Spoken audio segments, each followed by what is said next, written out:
This came from the darn Facebook group where everyone was like, I'm on CPAP, I'm on CPAP, I have sleep apnea. I'm going, why do you guys all have, like, that's not expected.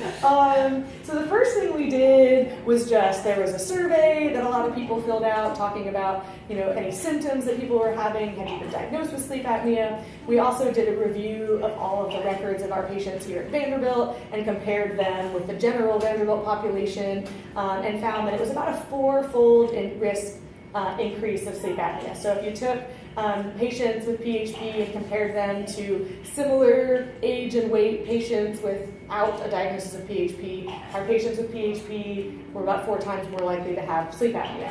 So then we said, well, we should look at this. So when we brought people into the research center for other studies, we went ahead and also did some sleep studies to see, and sure enough, found that about half of the patients that we studied, so this is looking at 15 kids with PHP, half of them had, actually a little more than half, had sleep apnea, what was considered clinically significant, where they wouldn't necessarily have to use CPAP, but they needed to be followed and potentially have interventions done. And that's compared to 2 of the 15 just generally obese controls. And on average, this was much more severe than those patients. So what we've learned from that is if you are having any symptoms of tiredness, snoring, falling asleep intermittently, especially after school, it's definitely something worth getting evaluated. Treating sleep apnea can be really helpful for learning, making people able to just pay more attention at school. And we already have kids that have a little bit of trouble with attention and fatigue in general. We want to give them all the chances we can.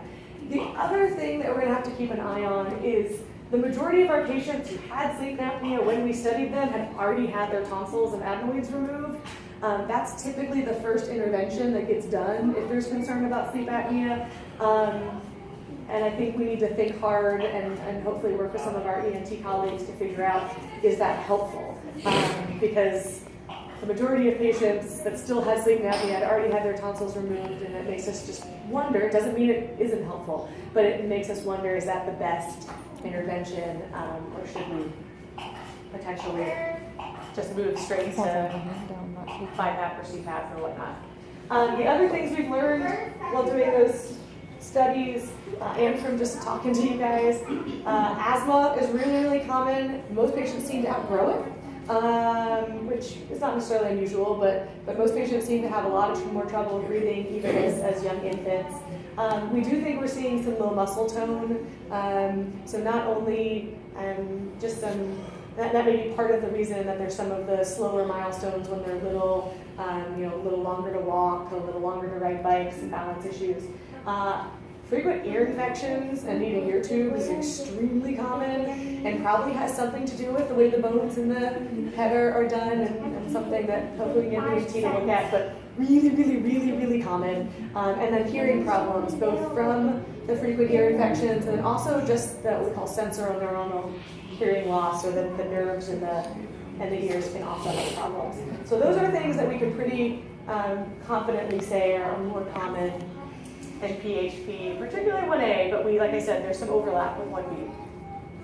Okay, so you've got this going on, and if you're one of those people that has hormone resistance, what we do right now is we treat the hormone problem. So if you're resistant to one hormone, we give you sort of the thing downstream. So if you're having a hard time with thyroid stimulating hormone, we just give you thyroid hormone.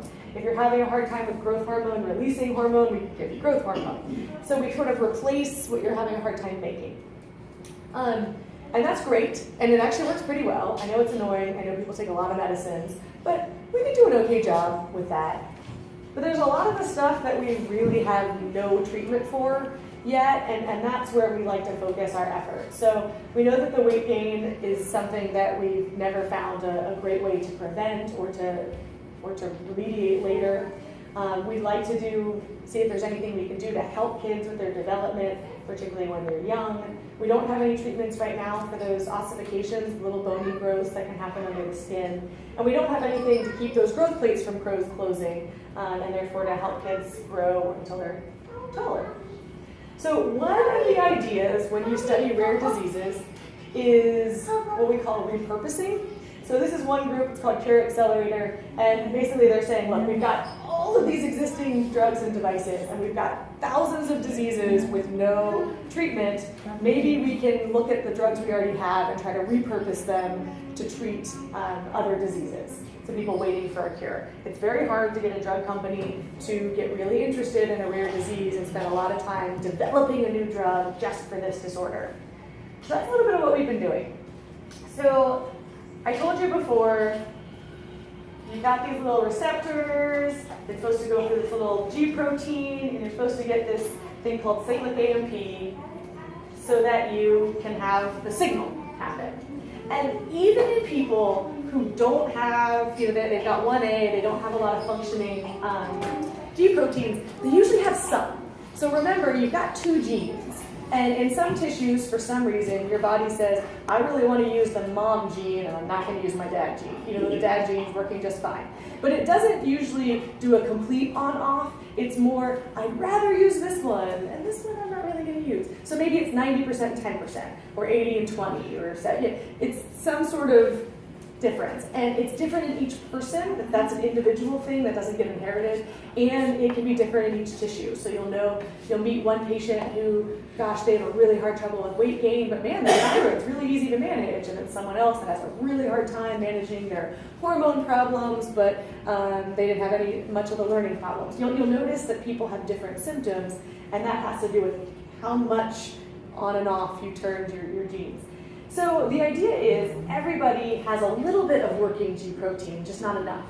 And what happens when the signal gets through is the cyclic AMP tells the cell what to do, and then this little enzyme called phosphodiesterase comes and turns it off.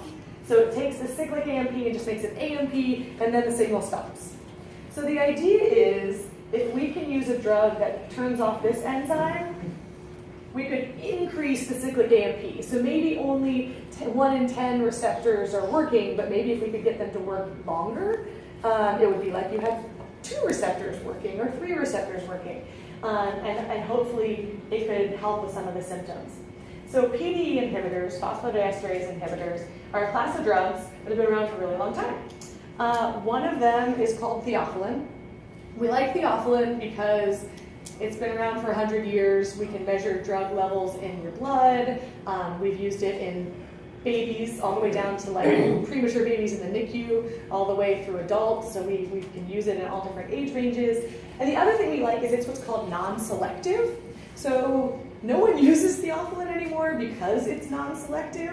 So now they have newer versions of the drug that only work in the lung or only work in the kidney. And that's great for things like if you're going to treat asthma, you don't want to affect all your tissues, you just want to help with the lungs. But in our case, we actually do want to affect the whole body because that's where the problem is. It's all over. So we're taking an old drug, theophylline, that could potentially get into all the cells of the body and trying to see whether it can help with some of the symptoms of PHP. And this is showing you some changes in one patient that was on theophylline. And what it's going to show you is after about 6 months of treatment, we saw the BMI went down a little bit. The fat-free mass, so your muscle mass, went up, and the fat mass went down. So that's whenever someone's leaning out or losing weight, we always want to make sure that this is what we like to see. They lost fat mass but didn't lose lean mass. And the resting energy expenditure went up by 260 kcals per day. So essentially it normalized. So this is to show you the patient. So I've told you that most patients sort of are following along this line. This is not the normal line, this is the PHP line. So this is for every pound of muscle mass that you gain, your energy expenditure usually goes up a little. And the little circles are showing you patients that we measured at different time points. So we studied them when they were 10, and then we saw them again when they were 13 or whatnot. And you can see they actually pretty nicely follow along that line. So here's one child when we saw them, and then when they came back a few years later, they gained some muscle mass and their energy expenditure had gone up just kind of like you'd expect. This one maybe actually went up a little less than you'd expect. And this one, same thing, followed along the line. This is the child that was on theophylline, and you can see they just shut up. So yes, they gained muscle mass, but they also started burning calories faster than we would have expected. Cool. And I was really excited. So we've also looked at a couple of kids that were taking this just for other reasons, and found that it did look like their BMI or their weight for height, and this isn't expressed as Z-score because you're kids and it's not as simple. Grown-ups, we can just look at, did it change? Kids, it's supposed to change depending on how old you are, so we have to normalize it. But essentially this is saying that the BMI over a couple of years on theophylline seemed to be improving. Really exciting. The other thing we saw is that it looked like possibly the bone age stopped advancing. So that, and this is hard, you guys have probably had experience with bone ages. You know, we're not horribly accurate, and sometimes they sort of freeze for a while, and then they take a big leap, and they don't always go up in this perfect, even way. But over a couple of years, we were not seeing this advancement in bone age, and that was exciting. So we are trying to get funding to do a randomized trial of theophylline compared with placebo. Our goal, I would really like, in the end, to treat the youngest patients because they have the best chance of benefiting. The younger you are, the quicker we can intervene. In the end, eventually we would hope that it might be something beneficial for everybody. Due to the way we do studies and safety and whatnot, the plan would be to start with sort of our young adults first, so about 17 to 25 first, and then to move younger. One of the other reasons to move younger is we really want to look at the growth plates, and unfortunately we can't do that in our older patients because they're closed. But we're hoping to look at particularly change in weight. Can we make it easier and slow down the rate of weight gain? Do we improve how many calories they're burning? Does it make any changes in the other hormones, things like blood sugars, and then looking at the bone age? We do have approval from the FDA to do this, so they said that our proposal was safe enough and they were okay with us using this drug in a study. We've got approval from Vanderbilt to do it. We just need the money.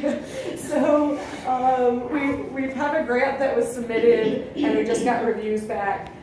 They liked it, they want some changes. We're gonna resubmit. And one of the things that can be helpful from families, one of the things that they always question in rare diseases is, can you actually get people to do this study? Will anyone come? Will you be able to get patients? And we're only trying to get, I want to say it's targeting like 30 patients total over a period of several years. So it's not thousands. It's not going to happen. So if anyone is willing, one of the things we'd like to have going forward for the next time we resubmit the grant is essentially a letter from families that says, yes, we like the idea of this, we are willing to participate. That can be really helpful, just to show them that there is some support. As you all learned, one of the hard things about this disorder is there isn't like a national organization. If anyone's an amazing organizer and wants to, create a nonprofit and get your group going and whatnot, that'd be great. But because of that, we don't have an organization that can sort of get behind studies. We don't have something that can fund meetings. We don't have something that can fund bringing people to clinic. There's a little bit of a disadvantage compared to some of the other slightly less rare diseases that are incredibly organized. So one example is like Prader-Willi syndrome, which is about 10 times more common than PHP. They have 2 major organizations, they do huge conferences, they have funding, they fund research themselves, they have websites, they have a lot of great resources, and we just don't have that because we're small. So until then, we'll just keep using the internet, and I do a lot of work with our European colleagues because at least they're a little more connected because they only have one health system. But this is something we're hoping to get going, because really, we need to answer the question, does it work? And the great thing is if it does, then we can start trying to give it to everybody and then just follow and see how patients do. But first, before we ask people to take a medicine that can have some side effects and is just one more medicine, we'd really like to know, does it work? And it's stuff that's very hard to measure sometimes. Things like bone age and weight and whatnot are going to change a little bit all the time, so doing it in a really organized study is the only way we can really figure that out. So we're very hopeful that we'll get that going in 2018 and hopefully see benefit, in which case then we'll be able to move forward. But if not, we always are looking. So these are people that I work with, so just to say thank you. I've got a whole team of everyone from medical students to nurses to research assistants that help with a lot of the studies and organization. Harold Eubner and I have been collaborating on the Theophylline project. So he is at Mass General Hospital. He's a pediatric nephrologist. He's great. We're working together and getting that program going. And then all of the studies we do here over at our Clinical Research Center, and they're awesome. And I'm funded both by Vanderbilt as well as the National Institutes of Health, Diabetes, and Digestive and Kidney Diseases Institute. So, all right. So that's an update on what we've been doing. But what do you guys want to know?